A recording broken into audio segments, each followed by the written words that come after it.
السلام عليكم يا شباب، كيف الحال؟ طمنوني عليكم، صلوا على النبي قبل ما نبدأ.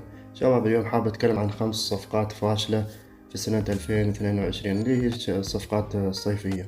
تمام. أول لاعب عندنا طبعا على راسهم، يعني بما أنه ما لعب شيء، اللي هو بول بوجبا إلى اليوفي. هاي الصفقة صفقة فاشلة، على طول انصاب الريال الحبيب، لين الحين ما لعب ولا مباراة. عندنا الصفقة الثانية بالنسبة لي، أنا أعطيكم بالترتيب. الصفقة الثانية أكيد بليرين، يعني هو في غيره أكيد بلرين إلى برشلونة. طبعا لاعب فاشل، ما أعرف كيف تعاقدوا معه، سبحان الله. اكتبوا في الكومنتس شو رأيكم فيه. وعندنا الصفقة الثالثة اللي هي رافينها. رافينها حطوه يعني في العلالي، يعني أنا قلت خلاص جايبين ميسي على عزه، وآخر شيء خرطوا الريال، لين الحين ما سوى شيء صراحة. يعني آسف على الكلمة، لين الحين يمكن ينفجر في المستقبل. أوكي، يمكن ينفجر في المستقبل، ما نعرف هذا الشيء. فعندنا اللي هو رابع صفقة، اللي هو ستيرلينج. هذا اللاعب أنا ما أعرف تشيلسي ليش خذوه.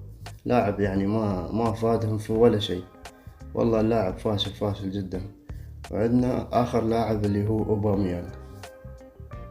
شفتوا أداء أنتم مع تشيلسي؟ والله ولا كان لاعب كرة قدم. آه، كان برشلونة مبدع ولقى نفسه، بس سبحان الله صار الدوري الإنجليزي مرة ثانية، لعب يا تشيلسي، ما حد درابه. اكتبوا في الكومنتس انتو أسوأ 5 صفقات تعتقدونها حصلت يعني في شو اسمه التعاقدات الصيفية 2022. سلام.